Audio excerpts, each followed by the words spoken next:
Drainage system fail అవటం వల్ల కంప్లీట్గా నీళ్ళు కాలాల నుంచి బయటకు వచ్చేసాయి. మీరు చూస్తే కాస్త ఎక్కువ అవుతుంది. వర్షం ఏం పడలేదు, పూడికలు తీపోవటం వల్ల వచ్చింది.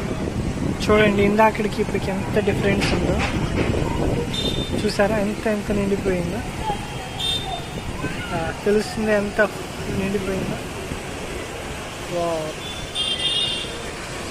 చాలా దూరం అది, చాలా దూరం.